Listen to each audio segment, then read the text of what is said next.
기자수첩 뭘 가지고 오셨는데? 새해 예산안입니다. 국회에서 아직도 뭐 오락가락하고 있다고 그렇죠. 얘기 들었습니다. 예. 2014년 새해 예산을 한번 들여다봐야 될 것 같습니다. 예. 총 지출 규모가 357조 7천억이죠. 총 수입이 370조 7천억. 뭐 어느 정도 균형은 맞춰놨습니다만은 전체적으로 보면 2014년 예산은 올해랑이죠. 2013년과 비교해서 15조 7천억, 한 4.6% 정도 늘어났습니다. 예. 근데 15조 7천억 늘어난 것 중에 의무지출 증가액이 10조 원쯤 돼요. 이게 뭐냐 하면은 국가재정은 이제 의무지출과 재량지출로 나뉘는데 법에 의해서 이 돈은 이만큼 꼭 지출하라고 돼 있는 것. 정부가 안 쓸 수 없고 줄일 수도 없는 어쩔 수 없는 돈이 있어요. 반드시 써야 되는 네. 돈이 10조. 그 증가액이 10조 원쯤 됩니다. 그러니까 순수하게 박근혜 정부가 이번엔 이것 좀 한번 해보자라고 해서 새로 늘린 돈은 한 5조 7천억밖에 안 되는 거죠. 큰 틀에서 봐도 벌써 별 볼 일 없는 예산이다. 이 눈에 이제 확 들어오는 거죠. 정부 재정이 어렵다고 상반기부터 좀 말이 많지 않았습니까? 그렇죠. 올해 상반기 세금 징수 실적, 세수 진도율이라고 흔히 얘기합니다만은 이게 46.2%였거든요. 15년 만에 최악이었다고 이제 기록이 된 거죠. 예. 하반기도 뭐 좋아질 게 별로 없어서 올해 세수 결손이 한 10조 원까지 갈 거라고 봅니다. 이렇게 되면은 박근혜 대통령 취임 초기에 발생한 국가 채무가 50조 원이거든요. 예. 김대중 대통령 5년 동안에 늘어난 게 53조 원이었습니다. 국가 채무가 많이 늘어나는 거죠. 이 상당히 걱정스러운 상황입니다. 그러니까 세금이 덜 거치고 쓸 거가 많고 금고는 텅 비고 하면은 증세를 해서 거길 채워 넣어야 되는데 이명박 정부도 박근혜 정부도 증세는 죽어도 못 하겠다는 거 아닙니까? 그렇죠. 이게 조세 부담률 낮고 직접세보다는 간접세 비중이 크고 이럴 때는 소득세 법인세를 올려야 되는데 어떻게든 법인세를 줄이면서 정부 재정을 끌고 가려니까 어려운 거죠. 너무 낙관적으로 잡았다는 건 어떤 내용인가요? 2014년 경제 성장률을 정부 예산에서는 3.9%로 잡았습니다. 예. 국내외 경제 전망치 중에서 제일 높은 걸 이제 골라서 잡았어요. 예. 거기다가 비과세 감면 정비하면은 1조 8천억이 들어온다. 지하 경제를 양성화하면 5조 5천억이 들어온다. 금융소득 과세 강화해서 한 3천억 더 벌겠다 그러는데 지하경제 양성화, 비과세 감면 축소 등은 그 실효성이 다 아직도 의심스러운 것들입니다. 제대로 되지 않고 있고 예. 이게 정부 계획대로 과연 돈이 들어올지 의문스러운 거죠. 그런 거군요. 세수입은 그렇고 그럼 돈을 쓸 사업들은 어떤가요? 뭐 엄청나게 많습니다만 몇 가지만 예를 들면 예. SOC, 사회간접 시설에 대한 거. 경제활력 일자리 예산의 상당 부분이 SOC 예산입니다. 예. 근데 이 SOC 예산은 서민한테 돌아가는 게 아니고 대기업한테 그 이익이 돌아가는 예산입니다. 아하. 겉으로는 경제활력 일자리 예산이라고 하지만 4대강 때 보셨잖아요. 4대강 사업한다고 엄청난 예산을 투입했지만 결국 대기업들이 쏙쏙 빼먹고 거기 뭐 식당 한밭집 아줌마들이나 뭐 그것도 고용 창출이라고 그렇죠. 적어놓고 그렇죠. 다 조금씩 돌아갔습니다. 그러네요.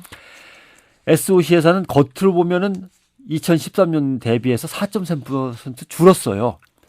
줄었네라고 할지 모르지만 4대강 사업 예산이 더 이상 안 들어가는 상황에서 4.3%밖에 안 줄었다는 것은 SOC 예산이 아직도 과다하다라고 볼 수 있는 겁니다. 예.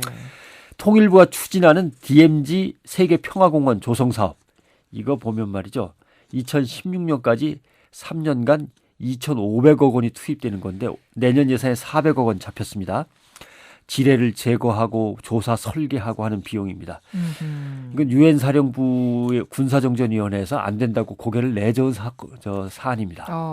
더군다나 남북 관계가 지금 경색으로 가고 있는데 비무장지대에서는 남한과 북한이 타협을 보고 합의해서 평화공원을 만든다? 과연 실효성이 있는 것인가? 이게 몇 년이 걸릴지 알 수 거죠. 없습니다. 돈만 쏟아붓고 이런 것들도 있고. 또 하나 실패하기 아주 십상인 사업. 철도 부지 등 국공유지에다 소형 임대주택 20만 가구를 짓겠다고 9,500억 원을 투입한 게 있죠. 행복주택 사업. 예. 지금도 미분양 주택이 넘쳐나는 시점에서 이건 타당성이 정말 부족하다는 사업입니다. 지금 한국토지주택공사가 빚더미에 올라앉아 있는데 정부가 이걸 정치적으로 밀어붙이면 이 사업하다 실패해서 완전히 패가망신할 수도 있습니다. 그것도 걱정이 된다는 이런 것들도 말씀. 있고. 그러니까 보기에는 그럴듯하지만 결국 서민한테 이득이 되는 게 아니라 기업한테 이득만 되는 예산들이 꽤 많아요. 예를 들면 의료 산업을 키우겠다. 펀드를 조성한다. 뭐 이런 예산도 있습니다. 그런데 의료 서비스가 민영화되면 대형 병원이 돈 벌고 서민들은 병원의 문턱이 너무 높아져서 의료비가 오히려 증가하고 고생합니다. 예. 이런 사업들도 있고 한마디로 제가 자꾸 야단치면 뭐라 그러니까 새누리당 의원께서 이상일 의원께서 밝힌 내용을 보면 예, 예. 2014년도 창조경제사업하고 2013년도 녹색경제사업 목록하고 두 개를 나란히 보고서 대조해 보니까 예, 예. 이명박 정부 5년 동안 실시된 녹색사업하고 이름하고 사업이 똑같은 사업이 94개입니다. 그래요? 28.5%. 사업 이름만 살짝 바꿨지 유사한 사업이 17개. 결국 3분의 1은 옛날 사업을 갖다 이름표만 바꿔단 겁니다. 이런 것들이에요. 국회 예산 정책적 보고서를 보면은 2014년도 정부 예산안 분석 보고서에 뭐라고 돼 있냐면 8,300개 사업 가운데 360개는 문제가 많다. 예산 삭감 등 조정해야만 된다. 특히 박 대통령 공약 사업인 기초연금, 행복주택, 셋째 아이 등록금 지원 이런 것들 다 주먹구구식이다. 이렇게 지적이 됐습니다. 그래요.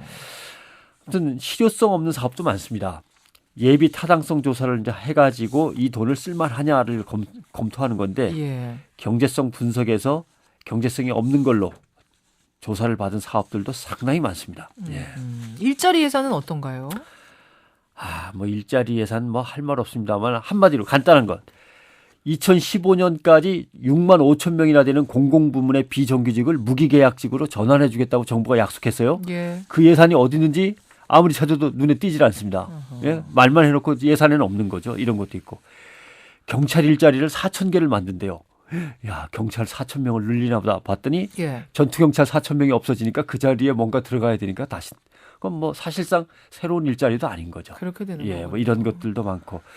이게 무슨 예산인지 모르는 것도 있어요.